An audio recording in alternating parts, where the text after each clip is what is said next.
baby blues. Alam mo ba yun? Aware ka ba na may baby blues before ka manganak? Actually, hindi ko nga alam yung baby blues. Parang bigla lang may naisip akong, ito ba yung buhay ko? Parang ganun ako. Ito na ba talaga yung buhay ko? Paulit-ulit na lang yung ginagawa ko. So, pag nagdidilim na siya, mga pagpatak ng 4 or 5 p.m., nalulungkot ako. Like, ang bigat-bigat talaga ng loob ko. Kasi like, parang iniisip ko, paano na kaya, ano kaya mangyayari tonight? Wish na awa ako nung nagte-text ka sa akin ganun. Wish, talaga, sabi ko kasi, paano ko masusurvive tonight? Imposter syndrome. Ano na naman yun? Napakababa ng vocabulary. Ano na?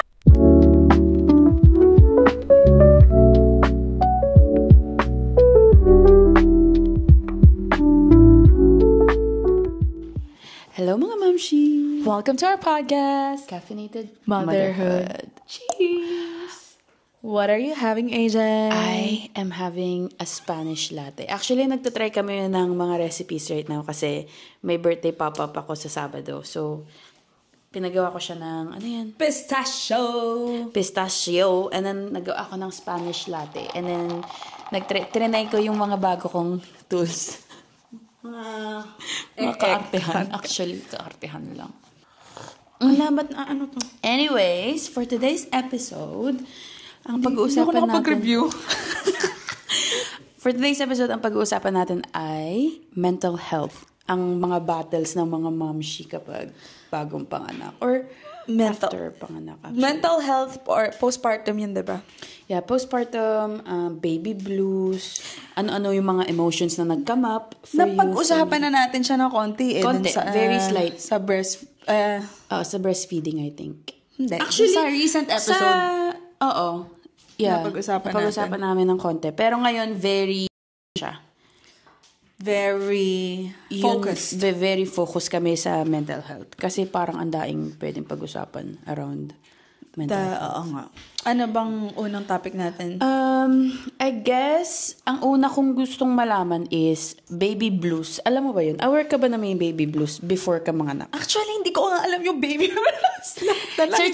Search ko kung ano yung pinakang description niya kasi baka sabihin nyo, nang-invento lang Sabi ako ko, bakit kulay blue? Hindi ko rin alam bakit blue Monday ang napili blues, nila. ganyan. Dati hindi ko alam yung mga blues Baby blues na yan. meaning... Okay, baby blues refers to a common temporary period of sadness, anxiety, and mood swings experienced by many new mothers in the first few days or weeks after childbirth, often contributed to hormonal fluctuations and the challenges of adjusting to parenthood.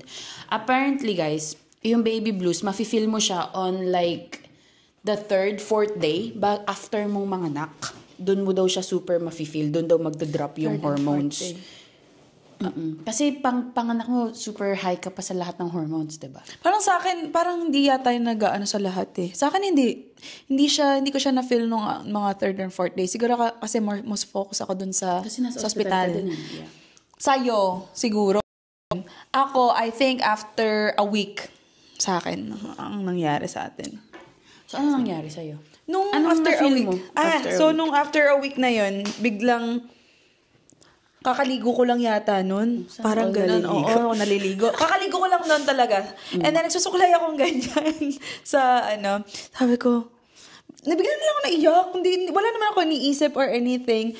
Parang bigla lang may naisip akong, ito ba yung buhay ko? Parang ganun ako. Ito na ba talaga yung buhay ko? Paulit-ulit na lang yung ginagawa ko. Tanda ko pa na, naka-jersey ako na kulay green. Gamit ko yung kay friends para maluwag, ganyan. Sabi ko talaga, grabe, ba't ako naiiyak? Ba't ako nasasad? Parang I feel so stuck. Parang ako nasa isang box na parang stuck ako na hindi ko alam kung bakit na sobra akong lungkot. And then, si Franz, parang nakatingin lang siya sa akin. And then like parang, ba't ka umiiyak? So, hindi ko alam. Sabi ko, ganon. And then, it's weird kasi hindi ko siya in-expect na mag-hit sa akin. Yeah. As per my last, dun sa ating podcast, diba? Hindi ko alam na ganun pala. And parang for me din, masyado ako naapektuhan dun kasi ito lang pala yung makakapag, ng wall ko. I was gonna ask kasi si Che, she's very, she's very parang go with the flow type of girl na wala talaga siyang, hindi siya very anxious person na iniisip niya, ganito, ganyan. So, nung nanganak ka, hindi mo na-realize na meron palang makakapagpabagsak yung parang, ano bang tawag doon? Yung makakapag, ng wall mo. Yung wall, tama. Yun na yun. Papagandahin pa natin. Pero yun nga. So, lalo ako na-disappoint sa sarili ko. Kasi parang I feel so defeated na parang, what? Hindi naman ako ganito before. Tapos, bigla na lang akong ganito lang na iisipin ko, iiyak na kagad ako. I feel so weak, as in, I never felt so weak in my entire life. Nung naranasan ko yun, parang, ang baba ko naman. At so ko, ganito na ba ako ka-weak after kong manganak? Tapos parang, kinaawaan ko na yung sarili ko. Kasi sabi ko, holy, hindi na ako to. Bakit ganito to? And I feel so lost. And sabi ko, shit. And then like, dun ako parang, meron pa naman din ako dung parang comeback din na I had to pick myself up. Sabi ko, okay, that's it. Pag na-release ko na yung episode kong yun, refresh na, ganyan. Pero pag bumabalik siyang ganon, ito na naman. Sabi ko, talo na naman ako. Parang ganon lagi yung nasa isip ko talaga. Sabi ko, talo na naman ako. Tapos na naman ako. Nakikreep siya sa most random time of the day. Hindi siya like every 3 a.m. iiyak na. Alam mo yun? Like every... ang remember ko pa nun, pumunta ka ng birthday mo. Ng gender reveal mo. Si mami mo dito nagtatanong, kamusta ang bagong anak? I think 2 weeks postpartum ko yun, magti-3. Tapos nakita daw yung mga pictures namin, ganyan. Tapos, pinag-uusapan lang yun. Tapos tinatanong, kamusta ang anak mo, ganyan. Naiiyak ako. Tapos hindi ko lang ma-show kay tita. Ay, tita. Tita. Mami mo yun, tita. Nung gender reveal mong yun, sabi ko, ba't ako naiiyak? Hindi ako iiyak. Tapos ginagano ko talaga yung luha ko. Sabi ko, tapos sabi pa ni tita, ganyan talaga, mga nanay, alam nyo na, ganyan. Lalo ako naiiyak. Sabi ko, to naman si tita, maano pa yung hormones ko. Masyado akong ina-attack na ganun kagad. Yeah. Grabe talaga. Sabi ko, what? Napaka-fragile naman itong emotions na to. Nung bang before ka mag-anak, kasi ako nun, before ako mag-anak, parang first year ata, pre-nep ko kasi yung sarili ko mentally and physically. Like, parang tumigil ako mag-inom masyado, di ba? Nalala mo? Nag-cut down ako sa pag-iinom. Tapos, parang mas prefer ko na sanayin ko yung sarili ko na lagi ako nasa bahay. Before ano ba to? Before ako mag-anak. So, like, the entire year, nung nakuha namin yung house yata, yung entire year, or prior pa nung pagkakuha namin ng bahay, sobrang dalang ko. Kahit nung kasal ko, di ba, sa Mexico, parang hindi pa nga ako masyadong nainom.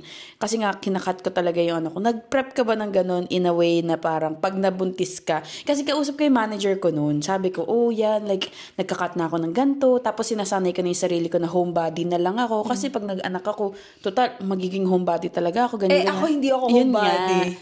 Kaya nga naisip ko to na parang, ako nag-prep ako pero ang tama sa akin ay parang, tangina ka. Ikaw parang, kasi ikaw very ka, di ba? Lagi kang labas. Laging may ganap. Para makapag-schedule ka ng labas dito, parang... Ang hirap. 2 to 3 weeks. Lalo pag December. Naku, pag December, October pa lang mag-schedule na kayo ng Christmas party. Ayun nga. Ako, before ako manganak, di ba nagpa-prep na ako, hindi na ako masyado nainom and stuff.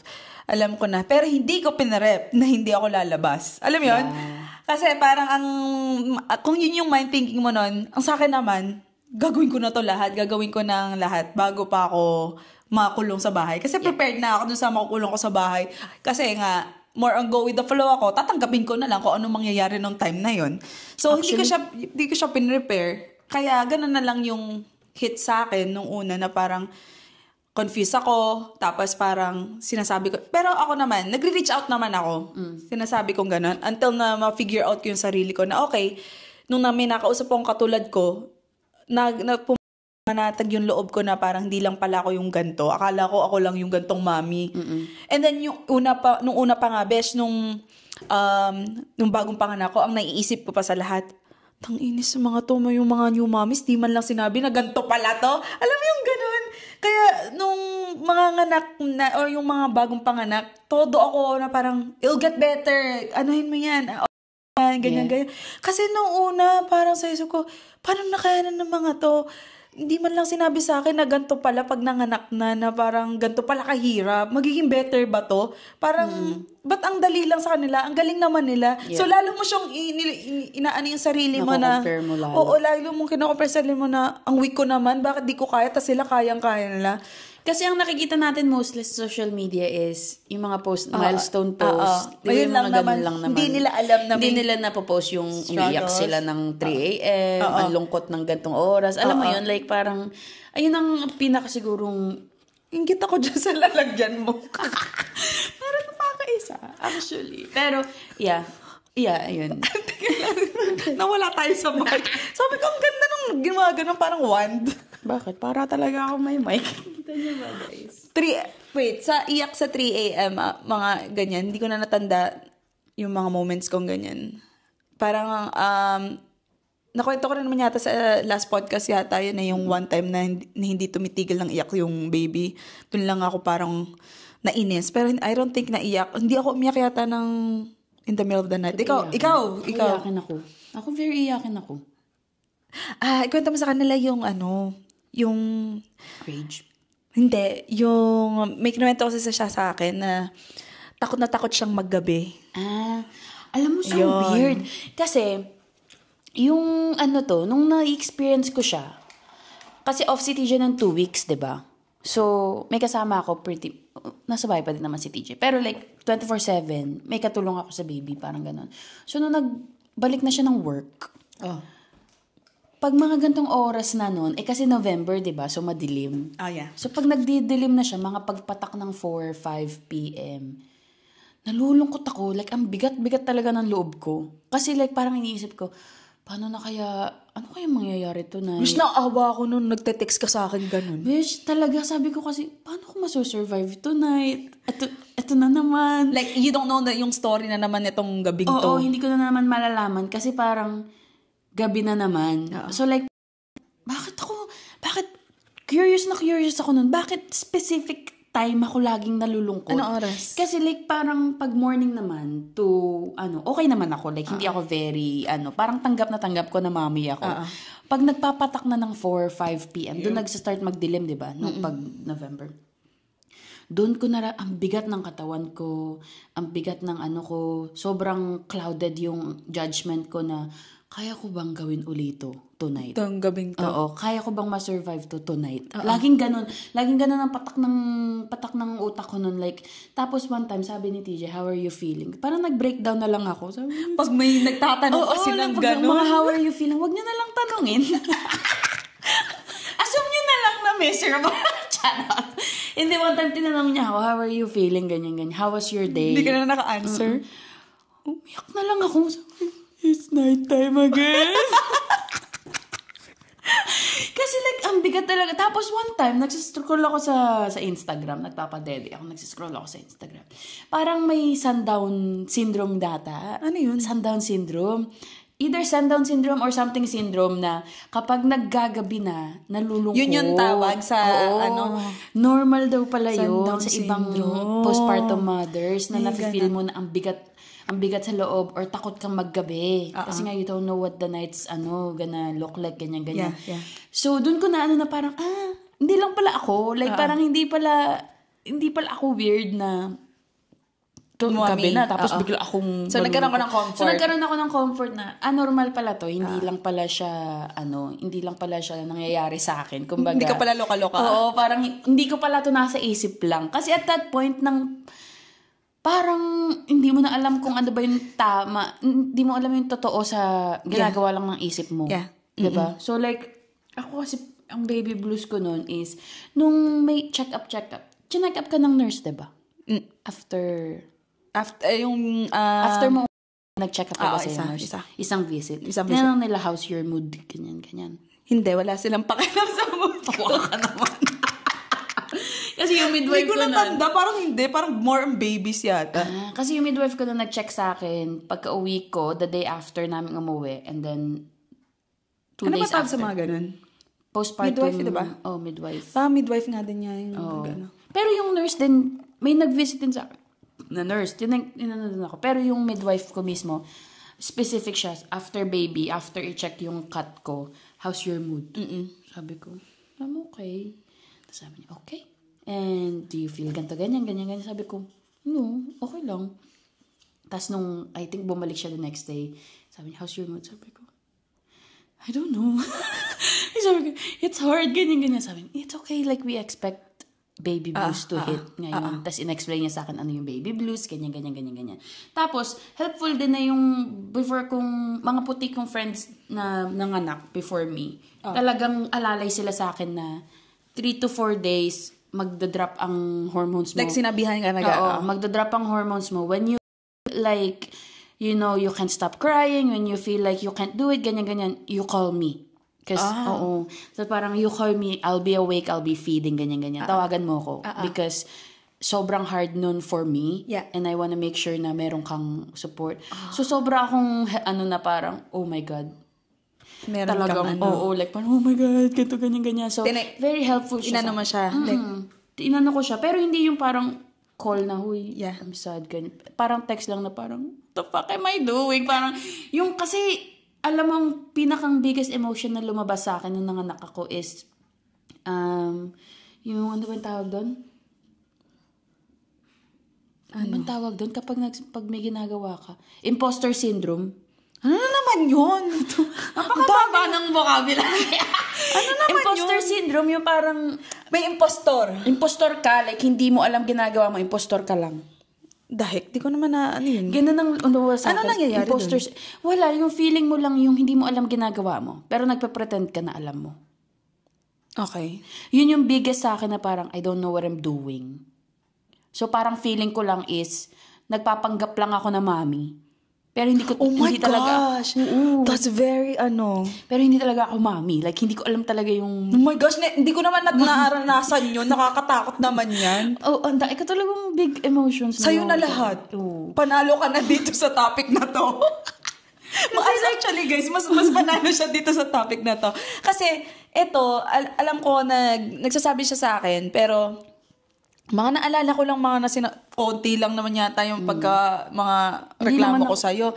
I think yung mga naalala kong reklamo ko sa'yo is like, parang sabi ko, besh, pagod na ako. Alam mo yan, pagod na ako, pero hindi ka pwedeng mapagod kasi may alaga kang bata. Yeah. Like, kasi sa una, kailangan mong isipin yung sarili mo, yung bata, tapos parang yung ano nyo ni Franz, yung ano ni Franz, kayo ang may husband kay Franz. yung ano nyo sa husband nyo. So, ang hirap pagsabay-sabayin. Tapos parang, ang sakit sa ulo. And then gusto mo na lang matulog. At ayaw mo na lang i-face yun. Pero kailangan mong, sabi mo pa nga, ang nag-stick sa akin naman, sabi mo nun, besh, ano yan? Parang there's no, wala nang return. Walang return label. Wala nang return. Hindi na pwedeng mag-return. Kaya mo yan, ganyan. Sabi niya ganun sa akin. Sabi ko, oh my God, that's true. Tapos ayun, get back up ka na naman. Get back up ka na naman sa buhay mo, ganun. Pero, lahat sa akin, yung mga postpartum blues ko talaga is like parang pagod most of the time. Tapos, yung pag-adapt ng changes sa parang kailangang sa bahay nga. Yun. I think hindi lang ako yung nag-change, si Franz din. Kasi si Franz, hindi yan sa bahay, hindi yan sa bahay lang ng after work. Siyempre, gusto niyang makalabas naman ng konti kasi who work from home siya, di ba? So, gusto naman niya ng new environment na ganyan. So, kaming dalawa, nag-adapt kami sa change na kaya na namin ng magbahay at least like, let's say, 2 to 3 days. Sabi ko, wow, parang dati hindi namin kaya na parang puro bahay lang. Tapos ngayon, okay na. hindi na kami yung parang... Nakakali na kayo. Oo, parang kasing nakakaloko pag nasa bahay lang. Ewan ko. Kasi nga, sobrang repetitive ng... Yun pa yung nakakabaliw. Kasi sobrang repetitive talaga. Like, kapag gigising ka, like, lagi ko sinasabi kay DJ, ito na lang ba yung buhay ko? Like, gigising ako. Yun lagi yung linya. Magpapadede ako. Ulit naman kasi talaga. Oo, makikipaglaro ako sa anak ko. Magpapatulog ako. Gigising siya. Tapos gadede uli siya. Tapos lalaro uli kami. Tapos tutulog siya. Like, yun lang ba yung buhay ko? Like, parang ang hirap maghanap ng purpose. Even though ang purpose mo na nga is like mother. Mother ka na eh. Yun talaga yung purpose mo. Pero, yung adjustment na parang kahit ready ako. Ako guys, ready kasi ako eh. Like, nagbuntis kami very planned na bubuntis na tayo. Like, ginawa ko lahat ng maiisip niyong preparations na parang mind, spiritually, physically, talaga nag-prepare ako. Pero, nung nandun na, parang lahat yun natapon. Kasi, you're never really ready. Yes. For this That thing. is right. So, kapag niisip mo na parang, ready, I don't know kung ready ako, you're never really ready. You just have to do it. Like, parang kung nandun ka na. Yeah, nandun ka na eh. Wala ka nang magagawa. It's all figuring out, actually. Yeah, it's all figuring. And even now, na parang mas malalaki na yung baby natin, parang hindi mo pa din alam. Oo. Diba? Parang hanggang ngayon. Ay, alam mo na rin ang realize ko, akala ko, all this time, lahat ng mga parents and stuff, alam nila lahat. Yun pala, parehas lang din pala lahat tayo. We're all figuring out. Yeah. Na parang, pag hindi nila alam yung bagay na to, syempre, parang akala ko kasi perfect eh. Alam mo yung perfect tong si mama at si papa, perfect. Alam nila kung paano. Parang may guidelines. Akala ko may guidelines ang pagiging parents and stuff. Yung pala parang parenthood is like figuring out together and like, parang, ang aim mo talaga is to healthy. Just survive. To survive and like maging healthy yung baby mo, ganyan. And then parang yung differences din ngayon nakikita ko yung differences ng paano pang magpapalaki ikaw, paano sila magpalaki ng baby nila, paano ako magpalaki ng baby ko. Magkakaiba and like at the end of the day, parehas din naman na lumalaki. Whatever works for you talaga pag pagpapalaki kasi wala siyang manual. Oo. 'Di ba? Parang I think in terms of like sa mental health, ako kasi anxious na akong tao eh. Pagsapol. So, nung tinamaan ako ng postpartum anxiety. May ganun ka ba? Postpartum anxiety, postpartum depression. Ikaw yun. Sabi mo, 'di ba? Ako na. Hindi, wait, postpartum anxiety, wala, depression. Ano ba tawag yun sa akin? Parang normal kasi lang yung parang sa akin. Normal baby blues lang sa'yo. Hindi naman basic. Mahirap pa din yun. Parang... ano ba yung postpartum anxiety? Yung anxiety bigyan ko mo nun, ng example. Like, kasi, di ba nga sabi ko, hindi ako nagpa-visit okay, ng friends. So parang yung very anxious ako. Very, what if, what if ganito, what if, kunyari, what if pumunta yung friend, tapos may sakit pala, hindi sabihin sa akin, magkasakit na ako. Parang ganun, like, ang dahil kong iniisip na future tense na hindi naman, what if hindi? Wala sa akin yan. Ay, depression. Depression, parang hindi ako, feeling ko hindi naman ako na-depressed. Parang, papunta na doon. Parang, naagapan ko kasi, kasi nag-therapy ako, nakipagkita pa ako sa psychiatrist, diba? Kasi nga, para ma-clinically diagnose ako kung anxious ba talaga ako o nasa isip ko lang ba or depressed ba ako, ganyan-ganyan. Pero hindi naman daw kasi I'm able to bounce back. Kumbaga hindi ako nalulugmok dun sa thoughts ko. Yun yung pinakang ko. So hindi nila ako binigyan ng medicines or anything. Pero yung anxiety ko nun, after ko manganak, sobrang taas na like nung ni Pamela, nalala mo nung baby shower ni baby shower nung kapatid ko. So, parang magwa 1 month pa lang si Avery nun. Siyempre, gusto ko nandun ako para sa kapatid ko. Siyempre, baby shower niya yun. So, tapos in-adjust niya talaga yun para medyo malaki na si Avery. Kasi dapat parang beginning of November dapat yun or something. Kasi para hindi pa siya super laki. Pero anyways, edi pumunta kami doon. Nung una okay lang kasi tulog naman si Avery, ganyan-ganyan. Tapos, lalapit yung mga tao. Sabihin, hi, baby, ganyan-ganyan. Na ka? Tumatakbo sa isip ko, oh my God, yung laway mo. Like, parang, masyadong malapit sa anak ko. Parang ganun. Tapos may isang tita, parang, binuksan yung para makita lalo. Kasi tinatago ko nga siya. Like, nakatago siya. Ginanon. Sabi ko, huwag mahawakan yung anak ko. Like, yung tumatakbo sa isip ko, mahawakan yung anak ko. Tapos, may isang tita na parang puwera balis daw. So, ang ginawa niya, nilawayan niya yung kamay niya. Tapos, tinatry niyang ilagay sa noo ni Avery. So, akong ginagawa ko, hawakan mo yung noo ko. Sabi ko, wag na po. Like, talagang nilalabanan ko. Sabi ko, wag na po dyan, sa tiyan na lang. Ganun ako ng ganun. So, nag-ano na naman isip ko. At that point, parang, oh my God, parang nag-ano na ako, like, para malapit na ako mag-panic attack. Like, hindi ako makahinga, yung mga ganun. Eh di, ako nagre-relax lang ako, parang pinapabayaan ko, nirarak ko si Avery kasi tulog. Tapos, nung pauwi na kami, may isa pang titang lumapit na sabi, "Uy, bago kayo umalis, ganyan." Binuksan na naman si Avery.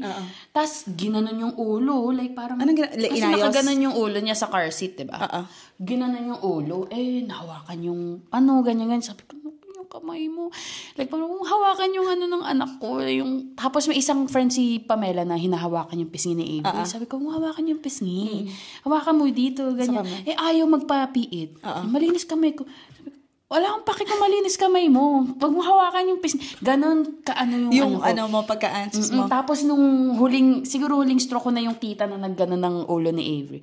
Sabi ko, "Teacher, let's go. Tapos nung pagkaupo ko sa car, nag-breakdown na ako. Oh, really? Like, umiyak na ako. Like, umiiyak lang ako. Like, parang sabi ko, "Oh my God." Yung anak ko, like, parang baka may mangyari, baka may makuha siya sa... grabe yun, Sobrang ko.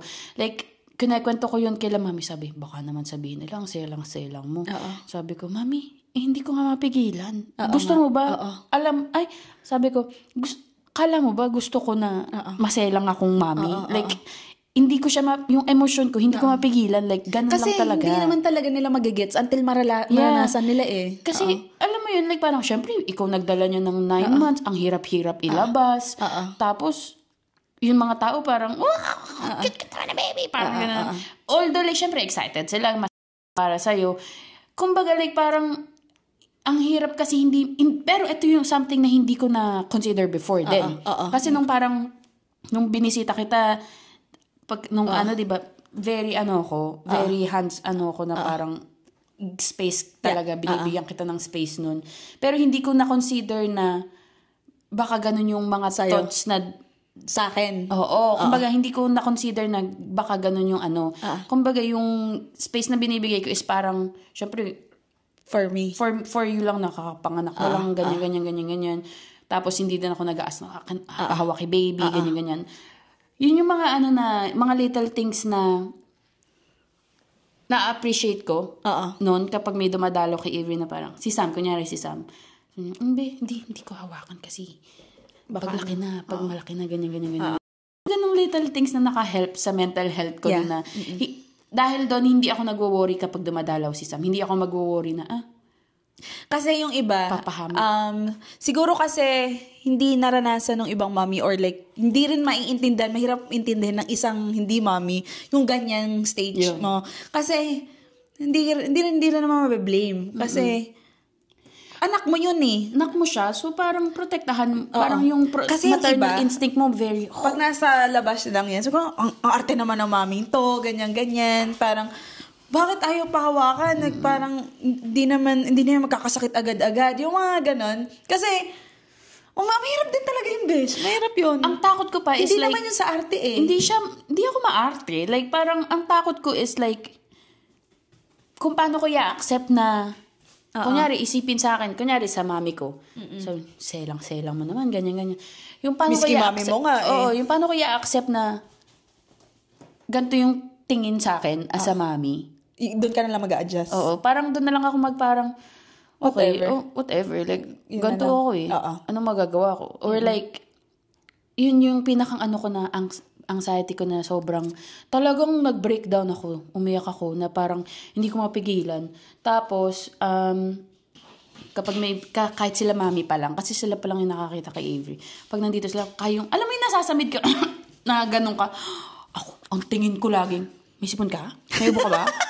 Oo. Ganon. Alam mo to, sinasabi nga nito kagad na parang, make sure na wala kayong sipon ha, ganyan. Pag may mag-visit sa baby niya na, sobrang siya talaga alaga. Very ko na parang, wala kayong sakit ha. Or hindi kayo galing sa may sakit. Oo, ganon. or, kasi may nakita ako sa online, alam mo napapatay yata ako ng social media. Next topic yan, social media.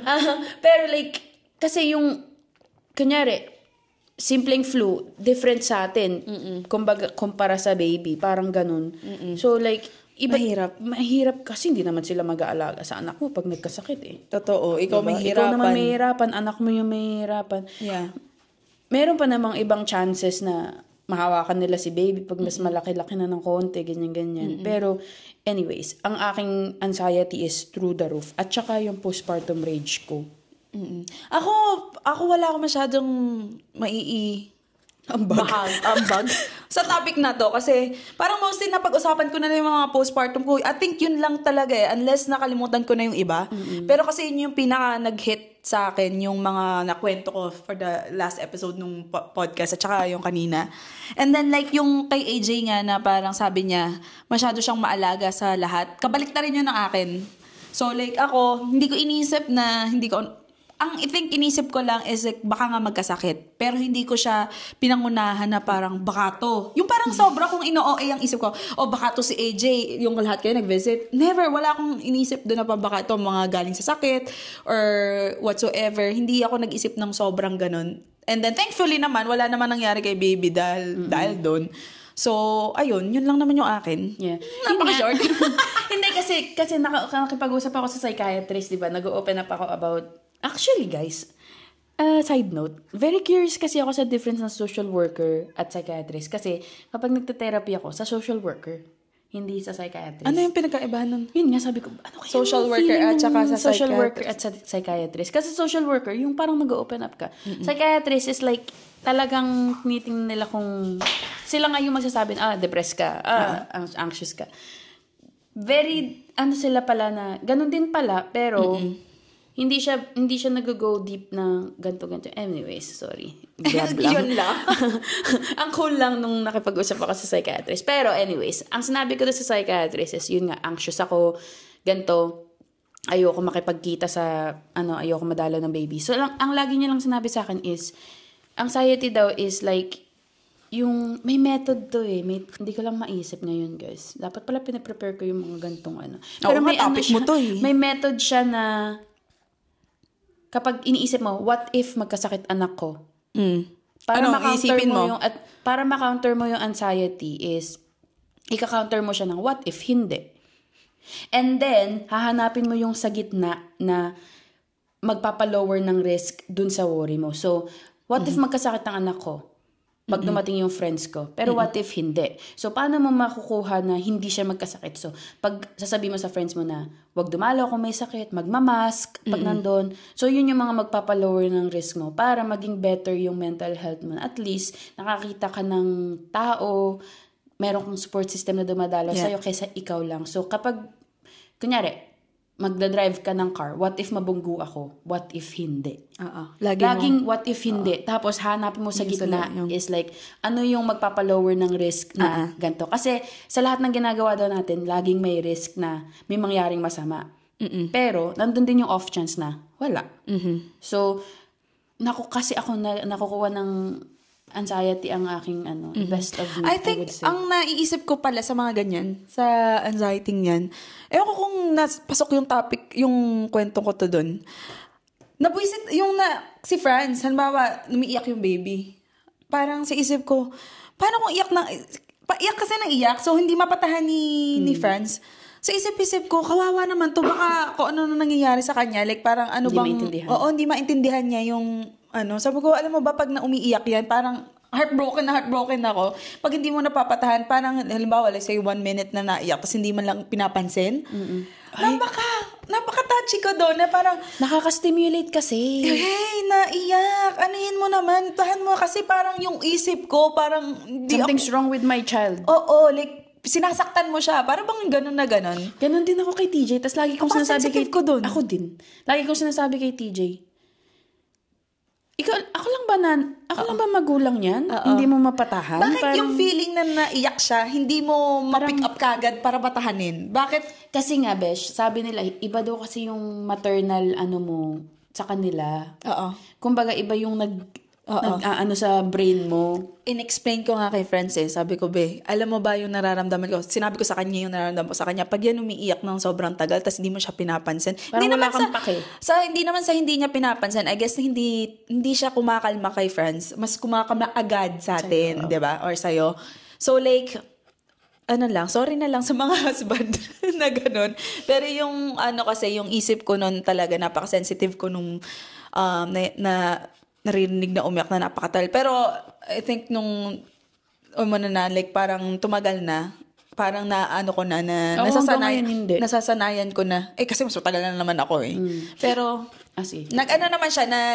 nag-pick up naman si Franz, ginawa niya naman yung job niya and stuff like that. Pero, sinasabi ko lang sa kanya, para lang hindi siya magtanim ng sama ng loob sa akin na parang, di ba ako magaling enough na. yung ginagawa ko. Ganyan din si TJ, sabi lang parang, I'm trying. Like, sabi ko, pero trying? I don't see. Iyak pa rin iyak Parang, tas pag binibigay sa akin, kalma ka agad. Like, parang sinasabi ko, pag umiiyak mo, pero mali din tayo, bes, no? Kasi parang, kinakompare natin kasi masyado. Tsaka, parang hindi natin sila hinahayaang magkaroon ng way with the baby. Bigla tayong action. Talagang action ka talaga na parang, ako na. So, hindi nila natututunan patahanin ng sila lang. Parang, tayo din yung may mali. May tama din tayo. Pero like, very siya, nakaka-stimulate kasi ang iyak ng baby. Pag sobrang tuloy-tuloy na, tas parang walang ibang nakakaano. Pero, ayun. Tapos, ano pa bang topic? May isa, topic yung support system. Kailan nag-hit baby blues? Anong emotions naramdaman mo? Madali ba sa'yo support system sa mental health. Nung few weeks, like parang, the first few weeks, madali ba sa'yo mag-message sa tao na, huy, I'm sad, ganyan. Huy. The first few weeks? Oo. Kasi ako nun, parang may part sa akin na, minamessage naman kita minsan na parang, teacher, ganito, ganyan. Pero meron ding mga times na ayoko mag-message kasi, na-OA-yan ka na? Na-OA-yan ako sa sarili ko. Tapos parang ayokong tripin ka. Like, in a way na ayokong isama ka sa pagka-down ko. Kasi parang lagi akong down. Kunyari makikita ko yung post. Meron pa nga akong pinagsabihan nito, sabi ko, sa isang mami na veteran na mami. Sabi ko, meron akong friend, parang ang saya-saya ng postpartum journey niya. Kasi di ba lagi ka nagpo-post ng mga milestone? Ako ba yun? Oo, ikaw yung milestone ni baby, ganyan. Anong status mo? Ano? May in-status ka? What? Ano status? Anong sinasabi mo? Hindi. Nawala ako. May-message ko yung isa kong veteran na mami na sinasabi mo yung kwento sabi ko yung Sabi ko, parang ang saya-saya lang ng post journey niya. Enjoy niya maging mami, ganyan. Tapos ako parang, bakit? Hate ko maging mami. Yung parang may part kasi ako na parang hate ko maging mami. Like, hindi ko na-enjoy every minute of every day. Hindi ko talaga na-enjoy for the first few weeks. Like, parang, tapos, nandun ka na kasi sa part ng postpartum na-enjoy mo na si baby C.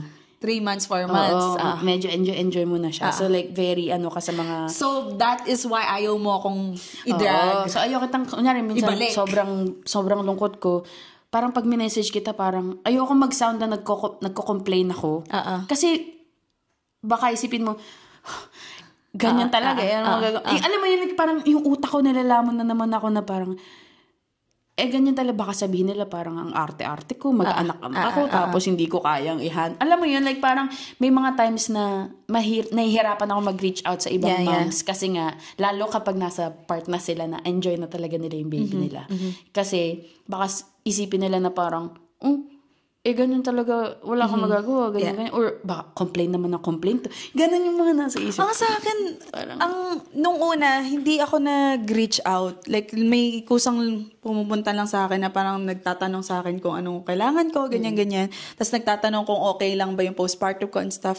Yung reaching out, I guess, nag-occur yun nung parang, wala akong ibang i-reach out kundi ako lang nung time na yun. Tapos yung pinsan ko, siya na mismo yung nag-message sa akin. So, hindi ko siya iniisip na reach out. Ang isang reach out lang na naiisip ko is when yung isa kong friend na kakaanak lang din kasabayan ko, nag-share siya sa akin nung nangyayari sa kanya. So, syempre, nag-share din ako. And then, the next episode kong maranasan yung mga ganyan-ganyan, yung mga postpartum, doon na ako nag-reach out na ito lagi yung go-to mom ko. And alam niya yun, lagi kong sa kanya ko lang sinasabi. I don't think na sinasabi ko sa'yo Kasi even like dun sa isa kong best friend, hindi ko sinasabi. Sa kanya ko lang sinasabi. Kasi parehas kami nagsasabihan ng mga kung ano nung episode. Ate, nangyari ba din to sa'yo? Nangyari din ba to sa akin? Kaya siguro na-feel mo yung ganon kasi you don't know about kung ano yung napagdaanan ko. Yeah. Kasi mahirapan mong intindihin nung time na yon. Kasi wala ka pang anak nun. Ako naman, nagbubuntis ka naman. So, ayaw kitang takutin. Yeah. So, ang hirap ng situation, diba? And then, nung nakipag-usap ako dun sa kakomam ko nga na ganyan din siya, ang sarap sa pakiramdam kasi okay lang yan. Naka-validate yung feelings mo. Oo, okay lang yan. Naranasan ko na din yan. Ganon. So, yung reaching out talaga is advice pag first time mom ka or like kahit ano. Kasi pag hindi ka nag-reach out talaga, malulugmok ka talaga.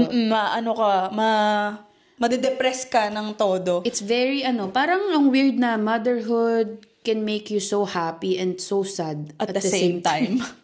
Parang ang saya-saya kasi inaano ko pa nga inaano ko pa yung mga ibang mom. Sabi ko, mga buwisit tong mga mom na to. Hindi sinabi sa akin na gantong kahirap to. Kasi ito yung parang hindi mo talaga naiisip pag nagbubuntis ka. Hindi mo siya parang tapos, magbubuntis ako, parang iniisip ko lang, paano ko ba mailalabas to?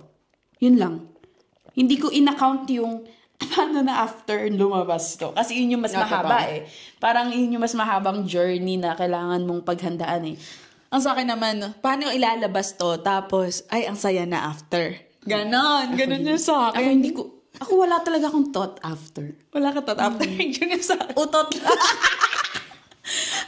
lang siya. Pero ang hirap talaga sa akin ng mental health. So, if kailangan nyo ng kausap. Ito na. Very open. Very open ako sa ganyan topic. At saka, kasi ako very, parang advocate ako ng mental. Oo. Parang pero na to.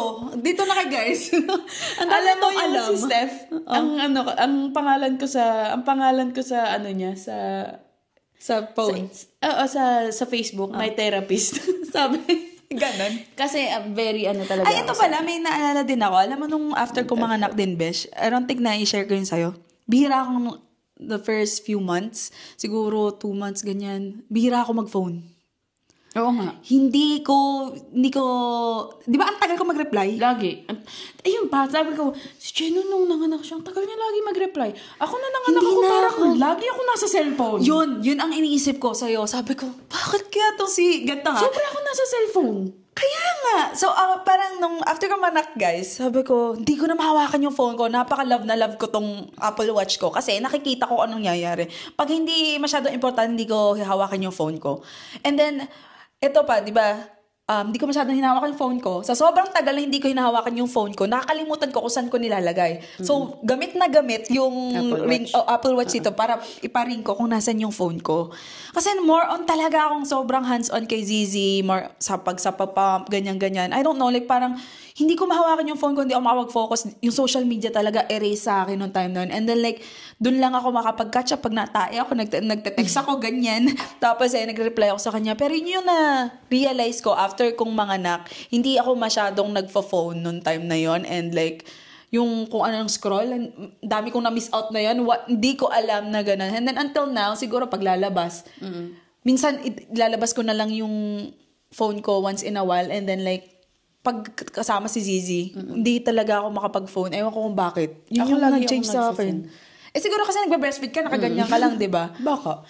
Pero ayun nga, kasi parang nababother nga ako na lagi ako nasa phone ko. Kasi nga lagi yung breastfeed. O kaya pag tutulog si Avery, anong gagawin? Tutulala lang ba ako sa ceiling? Alam mo yun, like parang wala akong masyadong maano. So lagi akong hawak ng phone ko. So ngayon, sabi ko, ngayon na lumalaki na si Avery, nakikipaglaro na sa akin. Kapag gising siya, gusto ko phone away ako. Para maging present. Kasi gusto ko maging present, mommy. Ayun diba? Nga. Yun din yung ano ko. Yeah. Yun ang isa pang gusto kong dapat pala next topic or next episodes or kung kailan i-invite namin yung mga partners namin. Yeah, partners namin para kasi itong next na sasabihin ko, yung pinakaayaw ko kay friends pag kasama niya si Zizi or whatever. Ako din. Ano kaya yun? I-release ko na ba ngayon to? Hindi. Next i-save ko na lang yan sa next. For the next one. Pero ayun, next na lang yun.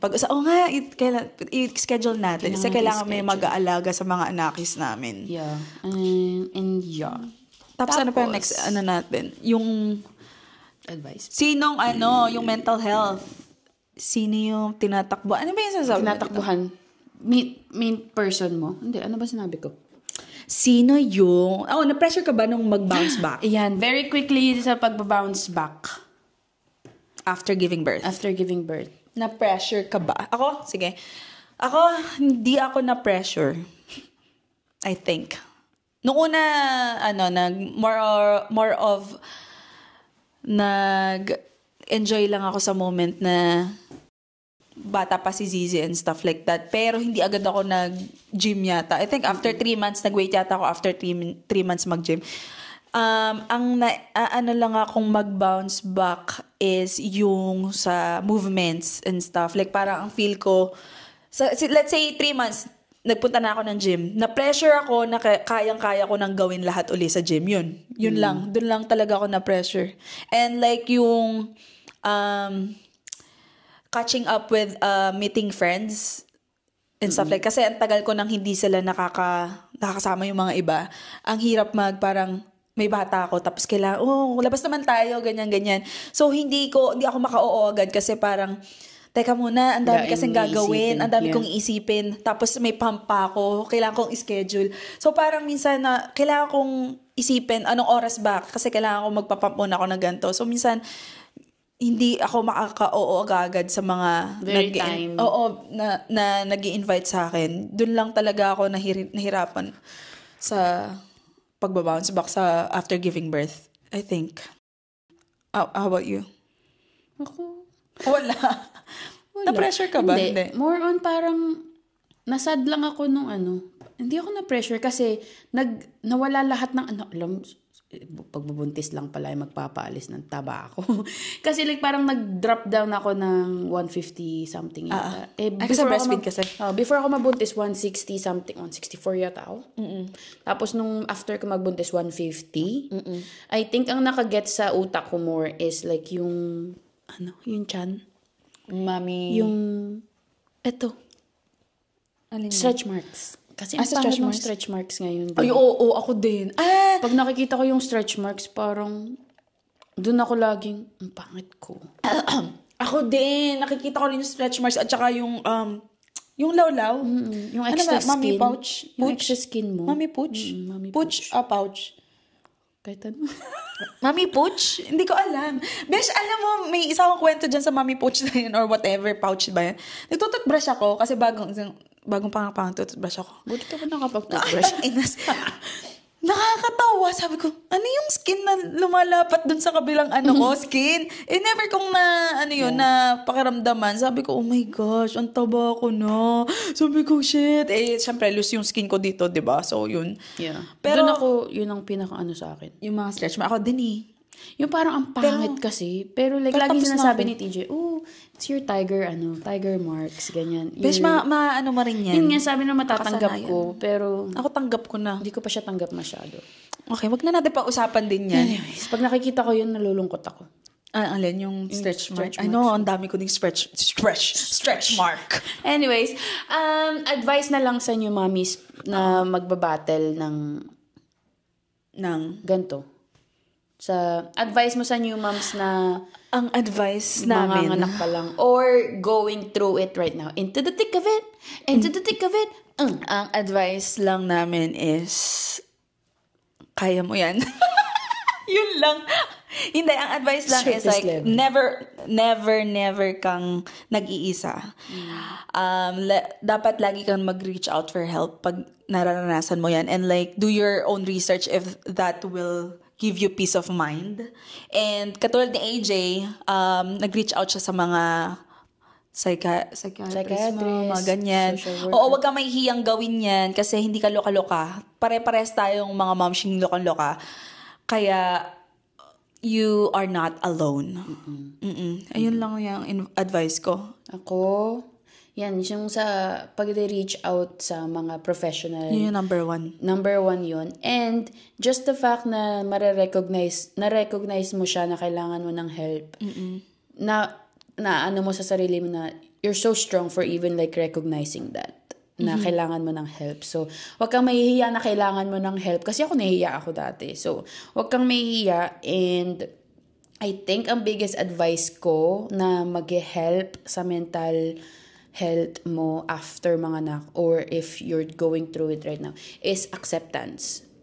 Yeah. Ako kasi feeling ko, yun yung antagal dumating sa akin na ito na yung buhay ko. Although prepared ako na maging mommy, parang yung acceptance antagal dumating sa akin. And for the longest time, nandito ako sa world na parang victim mindset ako na parang kawawa naman ako. Ito na lang ba ako? Parang minamaliit ko yung sarili ko, which dapat sobrang kasi you just gave birth. Like parang you created this perfect human being. Yeah. Dapat proud ka. Dapat sobrang mo sa sarili mo. Sobrang grateful mo dapat. Grateful mo. Pero like minamalit mo yung sarili mo. Kawawa ka na. Ganyan-ganyan. The more na magstay ka sa ganun, the more kang may hirapan. So, once you feel that, i-accept mo na lang, I guess, acceptance na ito na yung bagong buhay mo. Yeah. The faster you do that, feeling ko mas fast ka makakaalis sa sa phase na yun. Sa phase na yun. Kasi, and stay positive. Yes, always stay positive. Perspective is key. I would say. Kasi nung one time, guys, quick story lang bago tayo matapos. Inis na inis ako kay Avery. Ay, matulog. Ay, di ako'y pagod na kasi nirarak ko siya lagi pagtulog. So, ako'y pagod na. Tapos nanonood ako ng vlog ni Alex G. Tapos yun yung vlog niya na share na nila na miscarriage na naman sila. Naiyak ako. Sabi ko, kapal ng mukha ko. Kasi parang, nagko-complain ako, ay, matulog ng anak ko. Yung iba, hindi mabigyan ng anak. So, basta dahil doon nag-iba yung perspective mo. Nag-iba yung perspective ko, like sabi ko sorry sabi ko sorry ganyan. So like parang once na makita like easier said than done naman talaga. Pero once na nakakapunta ka na sa negative space na puro negative thoughts ka na lang ganyan, lagi mong i-counter. Lagi mo lang i-counter na what if ganto, what if hindi, or like ang hirap ng buhay ko, ay, ang ganda ng buhay ko kasi may anak na ako. Alam mo yun, like, ito lagi yung pinangarap ko. But lagi mo i-counter ng positive and then gawin mo siyang hanggang maging habit siya na lagi kang positive thinking ka na lang lagi. Pero, wala pa ako doon in a way na perfect ko na siya. Pero, yun yung nag-help sa akin. So, but, it's okay too. Na hindi. Mag-breakdown ka din. Yes! Oh my God. Yes. So important na if you need to cry. Kasi, I think, yung sa akin naman, pag nagganon ka na, dun ako nagkakaroon ng fresh start uli. Na parang, damn, I'm back. Yeah. Tapos na ako sa episode na yon. I learned from it. And ganon. Dun ako kumukuha ng lakas ng loob na parang, shit, I'm so strong. Like parang, grabe, kaya ko na. Kaya ko pa. Parang ganon. Yeah. So, it's okay to break down. Like parang, valid yung feelings mo na ganyan. And it's all part of the motherhood journey. Ayun. And, I think, ang tinitingin ko na lang ngayon sa postpartum journey is parang yung labor.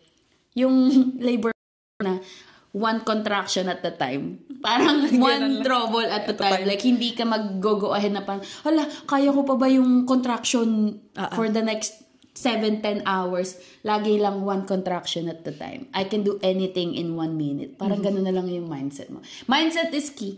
Yes. And if you guys want, chikahan about, I can go on and on.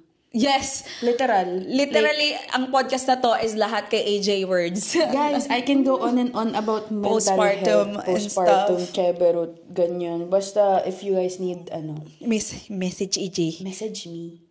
Lahat na kay AJ. Lahat ng kung ano pang, yan, mental health issue na kay AJ na yan. Pwede ko kayong recomendan ng libro. Mga libro, mga podcast. Basta. Anyways, we're gonna cut this episode na here. I think it's a good chunk of... I think it's almost an hour again. Yeah, I think magiging an hour ang mga stories. Ha? Parang laging ganito na ang episode natin. Pero... bahala na kayo. Bahala na kayo kung anong gusto niyong pakinggan. Pero, yeah. Ayun. Sana helpful kahit papano na... Oo nga, mag-comment naman kayo next time kung anong next kapag-usapan namin. Or like, anong mga pag-usapan. Kung ano yung favorite parts ng sinabi namin. Or like, may natutunan ba kayo? Kung anong relatable. Oo. Kung anong relate sa inyo. Kung may namin nanonood ba neto? Kung may nakikinig. Pakita nyo nga kung sinong nakikinig dyan. Nakakaasar naman. Kung umabot kayo hanggang dito sa part na to, drop a heart. Yeah. Hindi mag-heart. Masyadong drop a milk. Drop that tantaran. Drop a milk emoji. Milk. A milk emoji Yeah, if nakaabot ka dito sa last part ng podcast namin. Yeah. And a milk emoji. What's our next epi? Ang next epi, parang gusto kong pag-usapan family dynamics. Paano nag-change nung nag-give birth ka? Pwede. Relationship mo with parents, Yes. with siblings. Ganyan. Alright, Pero, yes. Yeah. Anyways, thank you so much for listening. And watching. Yeah, and we'll see you guys on the next one. Don't forget to follow all of our social media. Yeah. Nagpo-post si Chan ng mga reels. And sa YouTube. Ikaw na yun. Ako na sa YouTube. So, kung YouTube vibes kayo, pinopost ko din yung mga episodes there. And then, yeah, let us know in the comments kung anong next topic ang gusto nyo or kung meron kayong gustong pag-usapan natin. You are part of this conversation. Yes. So, sinong gusto mag-guest dyan? Let's go. Yeah, alam mo, ako naiisip na guest na. Pero, pilitin natin yan. Yeah, pero pag tapos na kami makapag-usap sa inyo ng mga pag tapos na kami magchikahan, tsaka natin i-bring in yung mga ng ibang perspective. Oo nga. Ng ibang mommies. Pero, anyways, that is it for the podcast. Hopefully, nagustuhan yung ating bagong background. Moving forward, parang dito na kami. No. Pag hindi na nag-snow. Kasi medyo okay dito eh. But, okay, guys. Okay. We'll see you in the next one. Bye-bye.